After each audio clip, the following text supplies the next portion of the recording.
Bienvenidas. Esta es una mesa de diálogo que busca incorporar a las docentes y académicas de ciencia de Prepa Ibero para tratar temas de género en este Día Internacional de la Niña y la Mujer en la Ciencia. Y hoy el tema a tratar es la importancia de visibilizar y reconocer las aportaciones a lo largo de la historia de las mujeres en la ciencia. Bueno, pues buenos días, hola a todas. Mi nombre es María Teresa Ochoa, he sido docente de ciencias principalmente en química y en Prepa Ibero estoy en química. Y me parece que el punto particular y personal es creer más que podemos hacer más cosas las mujeres. Yo soy de profesor química en alimentos y desde que estaba estudiando nos segregaban como las cocineras de la facultad. Y entonces, ¿no? Sin poner atención a el desarrollo de la carrera. Me parece que actualmente ha crecido un poco más la carrera, pero sí, no sé si por el título, ¿no? Tal vez si nos hubiéramos llamado ingenieros en alimentos hubiera sido diferente, pero desde ahí me parece que el dar a conocer a otros, a otras, a otros, de qué va la carrera, qué se hace, ¿no? Dejaría de tener pues simplemente la connotación de para cocinera, pues todas las mujeres. Y me parece que desde la connotación de lo que nos lleva a estudiar y el dar, ¿no? A conocer qué trata la carrera, de qué va. Podría ser que más mujeres se interesaran en estudiar una ciencia que la verdad es divina. O sea, yo volvería a estudiar lo mismo, aunque me connotaran como la cocinera de la facultad. Me gustaría mucho volver a estudiarla. Mira, yo sí quisiera platicar de cómo es que se genera la cultura y el papel del historiador en esa generación de la cultura. Porque nosotros ya de manera automática, como si fuera genético o estuviera en el ambiente o fuera inherente a la especie humana, pensamos en guerras, pensamos en los héroes que han hecho estas guerras y pensamos en el mundo como lo conocemos. Pero en gran parte todo eso es producto de una historia que nos contaron. La historia la cuentan los vencedores, no la cuentan los vencidos. En la historia de la ciencia, las mujeres somos las vencidas, no somos las vencedoras. Y como somos las vencidas, parece que no existimos en ninguna parte. ¿Y por qué digo que esta historia, que bien conocido ahora el término de la narrativa, esta narrativa genera una cultura entre nuestras niñas y nuestras jovencitas, incluso nosotras que estudiamos ciencia, de que eso de hacer ciencia es de hombres? Yo crecí con la idea de que eso de hacer ciencia era de hombres. En mi facultad solo había muchos más hombres, en mi carrera especialmente en física, en la Facultad de Ciencias, había muchos más hombres que mujeres. Y las mujeres que habíamos, teníamos la etiqueta, así como ustedes heredaron la etiqueta de las cocineras, bueno, las físicas en la Facultad de Ciencias éramos las feas. O sea, como eres fea, pues mira qué bueno que te dedicaste a la ciencia, mira qué bueno que haces algo útil, porque eres un sector de mujeres que nosotros no apreciamos. Nosotros, ¿quiénes somos nosotros los que cuentan la historia? Que son los hombres.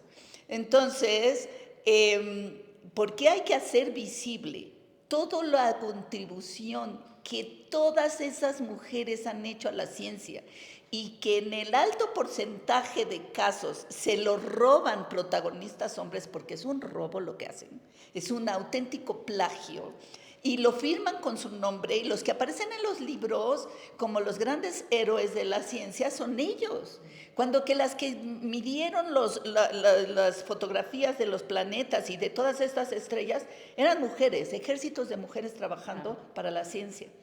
Entonces, ¿por qué es importante visibilizar esta historia?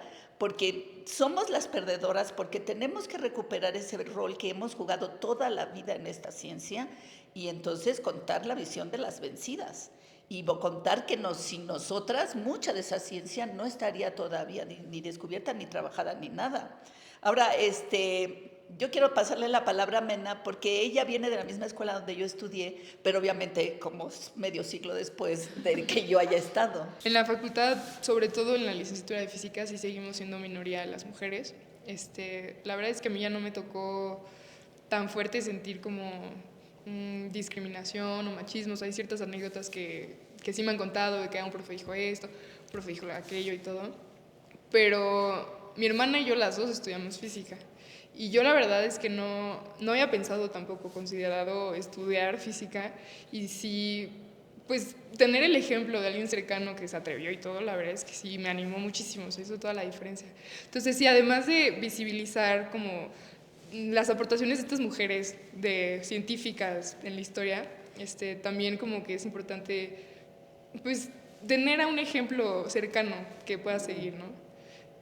Sí, a mí igual eso no me tocó tan fuerte, sí seguimos siendo minoría, pero Eso te iba a preguntar, esa parte de invitarte, ¿no? Porque dijiste, no me atrevía, o sea, sí, ¿no? bueno, yo tengo otra historia así de que la verdad me gustaban muchas cosas, o sea, yo no sabía qué quería estudiar. Al final escogí física porque se me hizo que era la carrera que tenía más salidas laborales, casi que sí, sientes la física intensa en el universo, esa fue como lo que pensé y dije como, es la carrera perfecta para alguien que no sabe, y según yo siempre había pues sido muy buena en mate, ¿no? Entonces dije como y mi hermana también estudia física, entonces dije también ya va. Pero, pues sí, no, tal cual no es como que te invitan, o sea, también siento que ahí hay o sea, ya en general de hombres y mujeres, como que encontrar tu vocación cuando eres adolescente, 17 años, está muy difícil. O sea, sí nos hacen como que pruebas de habilidades y de intereses y todo, pero a mí me costó mucho trabajo decidirme. Y tal vez sí como que el factor importante igual sí fue como mi hermana estudia eso, le está yendo bien, le está gustando, y ya fue como que ya tomé la decisión, ¿no? Pero sí, o sea, ya la universidad tiene como varios eventos, por ejemplo, se hace uno que se dice Día de Puertas Abiertas del Instituto de Física, o Día de Puertas Abiertas del Instituto de Ciencias Nucleares, y es un día en el que invitan también a varias secundarias, preparatorias y todo. Ahora estaría bueno te invitan a ver qué hacen los investigadores. Entonces, también tú como alumno, que ya estás, no sé, igual yo era como estaba adscrita al Instituto de Física porque estaba haciendo mi tesis y todo, te ponen ahí todos los recorridos y tú invitas como, este es el laboratorio, no sé qué, y también los investigadores pues abren su laboratorio si es que están trabajando en algo y les enseñan a los chavos, dependiendo también, o sea, como que se acoplan a la edad, ¿no? Tienen estos eventos, igual y yo siento que deberían tener más difusión, porque yo me enteré de esto hasta que estaba ya en la licenciatura, hasta que me tocó dar recorrido, me enteré que existía el Día de Puertas Abiertas, que hubiera estado increíble enterarme antes. Pudiera hacer una pequeña intervención regresando al tema de género. Me llama mucho la atención que todo el tiempo te diriges como a los profesores, como alumno. O sea, justo desde ahí creo que también desde el lenguaje nosotros mismos nos estamos visibilizando a las mujeres justo en la ciencia, ¿no? Pues se me hace muy bonito escucharlas. Nunca había estado en una mesa con puras científicas. Yo estudié física en la Facultad de Ciencias también de la UNAM. Después hice la maestría en Filosofía de la Ciencia y justo me permitió, pues uno va teniendo intuiciones, ¿no? De qué cosas están siendo un obstáculo para tu carrera. A mí sí me tocaron muchas experiencias de acoso en la facultad, de justo esto que comentabas, así igualito. A mí una vez me dijeron, y tú sí estás tan bonita porque estás estudiando física, ¿no? Y era como constante y me tocó ser adjunta de un profesor que en ese momento no existían las herramientas ni los protocolos como ahora existen y no lo denuncié en su momento, pero pues yo sí sufrí acoso durante 2 años, ¿no? De él, de que yo llegaba al salón y me chiflaba, ¿no? Y hacía que todos los alumnos me chiflaran, me mandaba mensajes como de, ay, qué bonita estás, tal. Y eso se junta con la precariedad laboral, ¿no? Porque yo pues era mi única opción para tener un ingreso. Entonces es como esta visión en la que sientes que no hay otra opción, porque para que yo pudiera dar esa asesoría, fui al departamento en el que dabas tu currículum para que algún profesor te buscara y el del encargado de los currículums me dijo, quítale la foto porque como estás muy bonita no van a pensar que no sabes, ¿no? O sea, como todos estos prejuicios y nadie te va a llamar. Entonces yo me quedé desde ese momento como con que era afortunada que este profesor me hubiera contactado y que si le decía que no, pues ya no iba a tener otra oportunidad, ¿no? Entonces pues estuve ahí mucho tiempo hasta que conseguí la maestría y tuve la beca y me fui. Entonces esto lo digo porque justo en esta historia que comentan, en el sentido O sea, siento que para mí una forma en como yo me identifico decirlo es que hemos sido las vencidas no porque no seamos vencedoras, sino porque nos han hecho ponernos en ese lugar con una cantidad de obstáculos, no solo de prejuicios, de imposibilidades, ¿no? Sino también de muchas razones que han quedado en el plano de lo privado, que en realidad son razones muy fuertes por las cuales las mujeres no han, no es que no hayan hecho cosas, es que no han sido reconocidas públicamente, ¿no? Entonces creo que si nos vamos a la historia, pues podemos encontrar que las mujeres son súper sabias desde tiempos inmemorables y han sido mano de obra, mano intelectual, incluso justo robadas en su conocimiento, ¿no? Pero que se han enfrentado a obstáculos no solo intelectuales, sino personales, ¿no? También teniendo que tener las cargas reproductivas de cuidado, que son obstáculos que pues todas tenemos, ¿no? Por el hecho de lo que representa ser mujer en esta sociedad. Y no sé, a mí me parece como también importante destacar como justo en esta historia que nos han repetido, ¿cómo podemos, o sea, yo incluso aunque me gusta y he estudiado desde el género la ciencia, si tú me pones rápido en un contest, ¿cómo se dice? En una competencia y me preguntas rápido, dime 3 nombres de científicos, así vienen los hombres, aunque sé que ya me sé 15 nombres de científicas, pero nuestro cerebro ya está súper acostumbrado, es lo que oímos todo el tiempo, incluso al decir científicos, ¿no?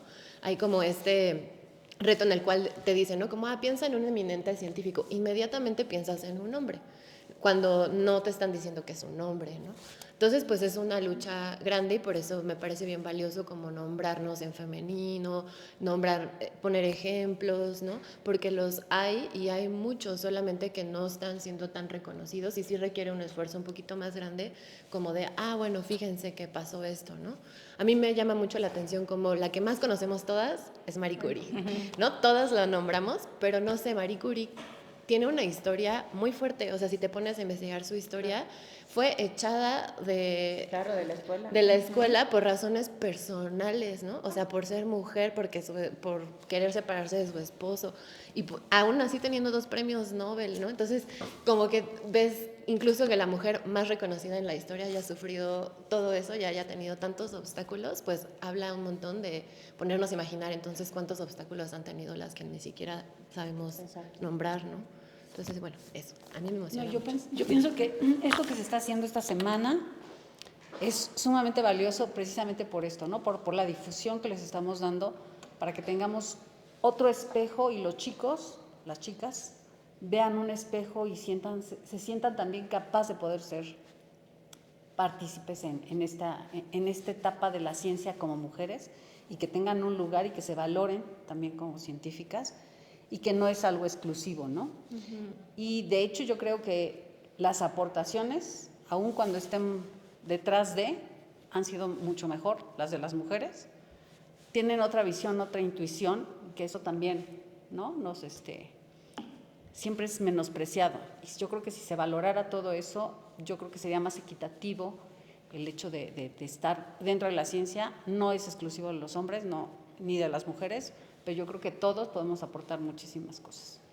Hay una anécdota que es bastante triste, que cuenta de un episodio donde va un hombre con su hijo y chocan y muere el hombre y el hijo queda con un daño en el cráneo y en el cerebro bastante importante, llega al hospital y entonces lo evalúan y todo y dicen, no, ahorita mismo pasa a neurología. Y entonces a la hora de que lo atienden, el médico dice, no, yo no puedo atender a este caso. ¿Cómo de que no? Es que es mi hijo. Pero entonces, ¿qué pasó? La cara de sorpresa viene del hecho de que si un neurólogo destacado está atendiendo a un paciente, tendría que ser hombre. Evidentemente era su madre, pero era un neurólogo destacado. Entonces, desde el lenguaje, en inglés obviamente produce mayor sorpresa, porque ahí como no se designa con género, entonces ese médico neurólogo que es el más brillante del ramo, se piensa que tiene que ser hombre. Y estamos selladas por esa idea Yo platicaba en la mesa anterior que cuando yo me subí la primera vez a un avión en donde la voz del piloto era femenina, era así como, o sea, estoy en un avión con una mujer piloto. Afortunadamente, en un periodo realmente corto de tiempo, ya las personas se suben a un taxi con una chofera o a un avión con una pilota y no tienen ese shock que para mi generación era así como, perdón, el dicho de todos los compañeros era mujer al volante, muerte al instante. Así fue cuando el mundo en el que yo empecé a manejar. Entonces, cambiar este relato histórico para que las mujeres no sientan que es algo del otro mundo hacer ciencia y que las niñas empiecen justamente a tener esa vocación, esa inclinación, pues tiene que ver con la historia, ¿sí? Sí es cierto, a partir de las niñas que tienen ahorita 5 años, van a pensar que tener una presidenta en México es normal. Para mí es un asunto que jamás creí vivir, no creí que lo pudiera vivir. Y sin embargo, para estas niñas, si a estas niñas les decimos que no solo es Marie Curie, que aparece en todos los cómics y en los cuentitos de niñas, no, que no solo es Marie Curie, que hay un ejército de mujeres que han hecho la ciencia y la tecnología como la conocemos, pues para ellas no va a ser nada del otro mundo y será tan fácil como decir, sí, a mí me gusta hacer eso. Ese es el discurso, esa es la narrativa que ha actuado en contra de nosotras durante toda la historia hasta hace apenas unos 50 años. Yo ahí tengo algo que a mí me pasó y eso yo me lo puse, ¿no? Sin embargo, creo que también esta parte de nuestra actualidad nos la sigue marcando. Si yo si yo me presentaba ante alguien como química en alimentos, no me tomaban en cuenta. Y yo asumí que soy un químico en alimentos. Y a partir de químico en alimentos tuve trabajo, me fui a la industria, ¿no? Y después, cuando ingresé a la prepa, buscamos qué más podía hacer además, ¿no? Y la connotación viene desde la SEP también, o sea, buscan en el profesorograma un químico en alimentos, ¿no? Una química en alimentos, ¿no? Y además, ¿no? Como soy química en alimentos, pues entonces ya no puedo dar mate, y entonces ya no puedo dar física, y entonces ya no. Y entonces digo, órale, qué interesante está desde la concepción de cómo te tienes que presentar. Yo te voy a presumir a la Facultad de Ciencias, porque ya yo tengo un título de física. Sí, yo también. Cuando yo entré a la Facultad de Ciencias, se empezaron a emitir los títulos de las estudiantes mujeres como física, matemática y bióloga. Sí, eso te lo presumo de la Facultad de Ciencias porque durante siglos fue la única escuela que daba títulos en femenino. A mí me parece que eso también es algo que debe de cambiar para invitarte, ¿no? Como mujer, a tomar justo lo que dice Mena, tu vocación. O sea, a mí me gustaban las matemáticas, ¿no? Alguien ya se había atrevido a romper el patrón de, híjole, ¿qué van a decir si estudio esto? Y entonces yo creo que es una doble invitación, ver quién va delante de ti y además que siguen reconociéndote como mujer. Y no vas a tener que cambiar a ser físico cuando tengas un título, que se me hace muy importante. Yo quería comentar con ustedes, porque llevo un rato dándole vueltas, como que es lo que valdría la pena poner sobre la mesa en estas conversaciones, es el privilegio que tenemos como mujeres para acompañar a estudiantes a formarse. Y que nos volvemos un referente de alguien que puede decir, puedo hacerlo diferente, ya como lo hacen mis maestras, o igual como lo hacen mis maestras, pero ese referente que somos es irrenunciable, o sea, lo tenemos. Es una responsabilidad y, no sé, un privilegio, porque cuando te paras enfrente de un salón e invitas al análisis formal de la realidad a través de información dura, cuando toda la tendencia ahorita es al pensamiento mágico, a las ideas conspiracionistas, que podamos acercarles a muchachos y a muchachas a este pensamiento formal, riguroso, de comprobación, de dudar, de volver a preguntarte cómo se construyen las cosas, cómo se construye el conocimiento, a invitarles a sorprenderse, me parece para nosotros un privilegio, para ellos también y ellas, porque tienen entonces un referente para poder decir cómo ella lo hace, o o no, como ella no le hace, así le voy a hacer, ¿no? Me parece de verdad algo que es muy inspirador del equipo de mujeres con las que yo trabajo en esta prepa. Con motivo del 11 de febrero, en la escuela estamos elaborando una línea del tiempo. Y en el momento que la estamos elaborando, estamos descubriendo un montón de mujeres que se han dedicado a la ciencia a lo largo del tiempo. Y bueno, en mi época me siento realmente, coincido contigo, privilegiada, pero al mirar hacia el pasado, vemos, o sea, siglos atrás, mujeres que en ciertos libros las describen como comadronas, pero en realidad fueron las que iniciaron la ginecología, o sea, fueron parteras. ¿Sí? Entonces, mujeres que digo, realmente las admiro, me motivan mucho porque fueron mujeres que se enfrentaron a persecuciones, ¿sí?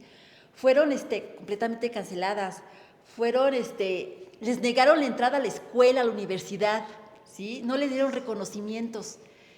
Entonces, híjole, lograron bastante, o sea, muchísimo. Y me imagino que faltan por descubrir todavía más.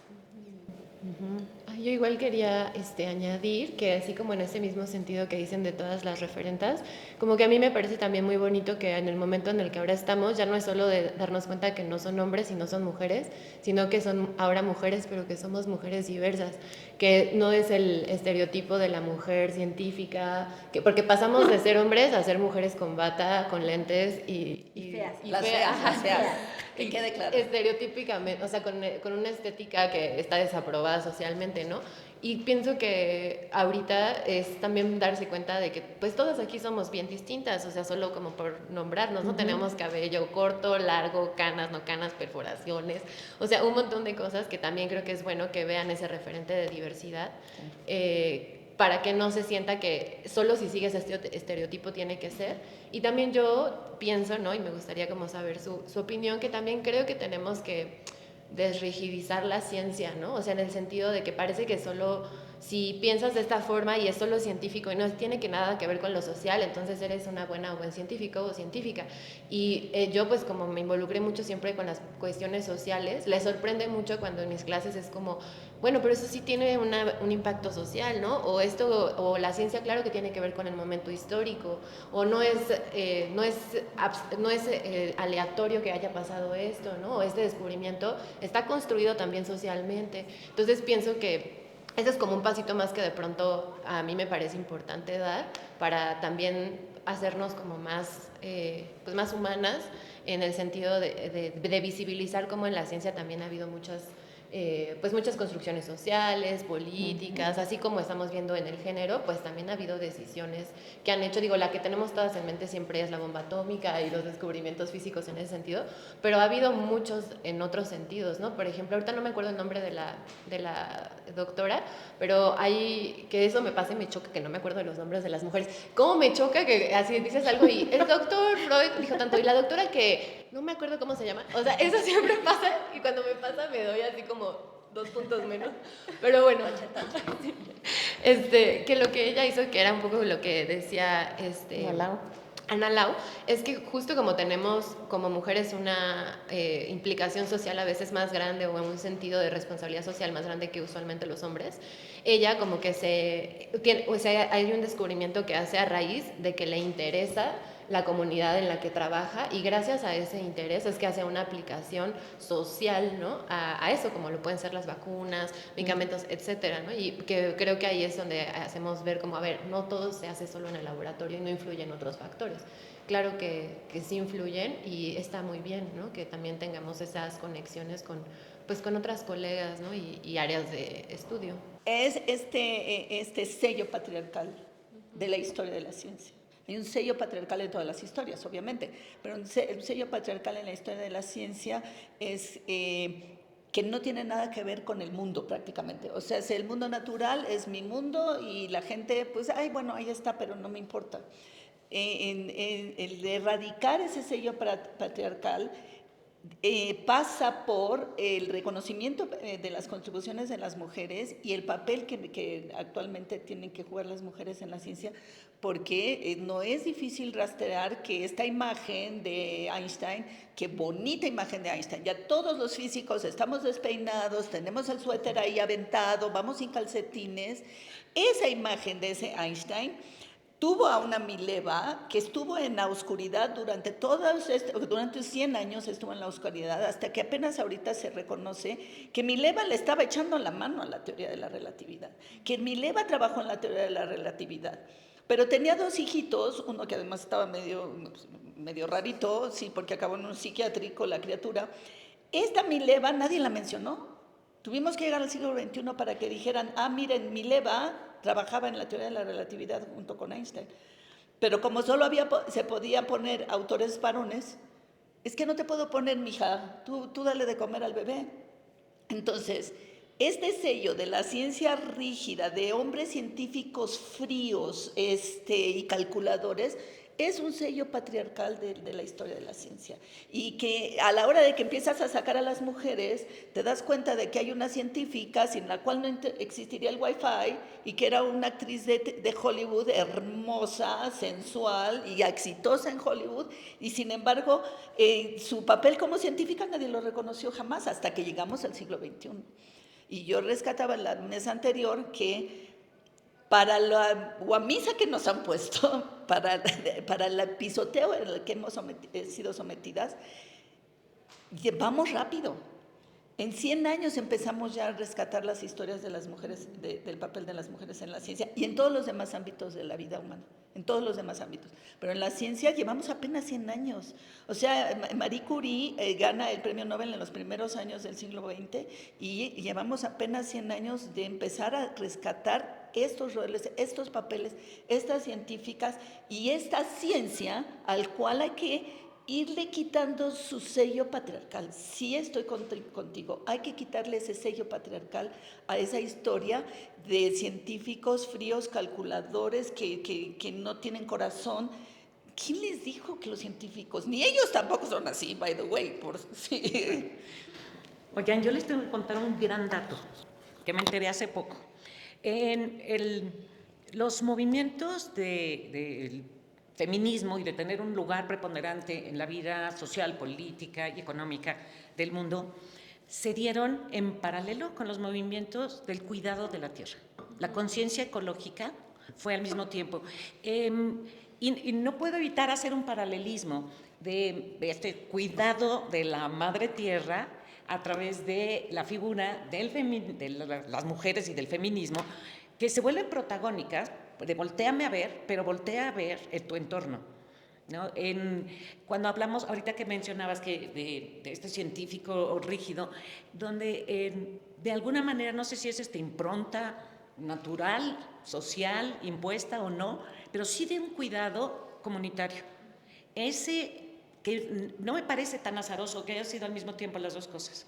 No son azarosas, de hecho, este surgir del feminismo que sucede, que tiene igual 100 y pico de años, pero en cuanto aparecen estos movimientos, aparecen los hippies. Los hippies son los primeros en voltear a ver a su entorno. Son los primeros ecologistas en la historia oficial de Estados Unidos. Son los primeros que dijeron peace and love, la Pachamama, se fueron a recuperar a las antiguas culturas, tanto mesoamericanas como del norte. Y entonces aparecen los hippies, y esto va ligado a la aparición de la píldora como anticonceptivo, porque el feminismo no puede agarrar más vuelito mientras estés esclavizado a la maternidad no deseada. Entonces, aparecen los anticonceptivos en los años 50, aparece el movimiento hippie en los años 60, y todos estos dos juntos van acompañando al feminismo, y ese feminismo es indispensable para el ecologismo. Yo estoy contigo. Me parece que el feminismo es indispensable para el ecologismo. Yo creo que todo mundo comparte la sensación de que eso de ser ecologista es de niñas, es de viejas. Yo creo que yo voy más allá con Emilia, porque me parece, ¿no? Si te entendí bien, porque a lo mejor también mi sesgo, ¿no? Es justo, o sea, no hay que pensar científicamente y cuadradamente y, ¿no? Ahora, ¿cómo le voy a hacer para resolver los problemas del mundo desde mi papel del cuidado, ¿no? Del cuidado, de cuidadora, de los niños, de la casa, de lo que ahora del planeta, ¿no? Ahora pasamos al planeta, sino más allá de, pues justamente todo con lo que todo mundo nace, o sea, todo mundo nacemos queriendo conocer pues lo que te rodea. Y entonces si le cambiamos la vuelta, ¿no?, a la formación científica de no tienes por qué aprender primero 2 más 2 o el 2 y luego el 3 y luego el 4 y luego lo sumas y luego lo multiplicas, sino, pues, ¿por qué no te enseñan una raíz cuadrada de entrada? A lo mejor comprendes todo. O sea, como que esa, si te entendí bien, ¿no?, ese proceso de el rigor científico para entender las cosas y para poderte explicar y para ser el referente y para enseñar de una manera mucho más cercana cómo poder, ¿no?, bajarnos más bien es justo, ¿cómo le empiezo, ¿no? ¿Cómo empiezo a integrar a las niñas y a los niños sin simplemente decir niñas y niños, sino a los nuevos, a los nuevos seres vivientes en este planeta, para que justamente la invitación sea, ahora, ¿tú cómo vas a llegar a ser científico sin pensar cómo ser científico? Sin tener la cuadratura o la rigidez, sino más bien porque te logras explicar y logras encontrar una respuesta a algo que te inquieta. Y le sigues y le sigues y le sigues y te conviertes en un gran modelo, ¿no? Un inventor. Pues yo pienso en Leonardo da Vinci, que hizo 25,000 cosas. O sea, fue arquitecto, fue diseñador, fue pintor, fue médico, ¿no? ¿Cómo le hicieron? O sea, en su casa, ¿cómo fue? No tenía que cuidar a sus hijos. No lo sé. Te doy una pista, no tuvo hijos para empezar, y aunque los hubiera tenido una esposa que los cuidara. Yo agarraba mucho de botana en mis años mozos, cuando tenía yo 2 hijos y córrele para allá y corre a la universidad y ve por los niños y pasa al súper y no sé qué, yo siempre decía, es que yo necesito una esposa. El esposo es muy divertido, pero necesito una esposa que vaya y lleve a los niños al dentista, que los traiga, que les cheque la tarea. Yo necesito una esposa. Por eso es que Leonardo da Vinci pudo hacerlo, y por eso es que Einstein pudo hacerlo, y por eso es que Stephen Hawking pudo hacerlo. Yo quisiera verlos a ellos cuidando a los niños. Pero, ¿y por qué no cambiamos desde ese pensamiento? O sea, porque el cambio no es individual, no es yo quiero, es un cambio estructural. La estructura de la sociedad se tiene que modificar para que el cuidado de los niños, que es nuestra preocupación, ¿sí?, sea un cuidado dentro de una estructura de redes de cuidado de los infantes.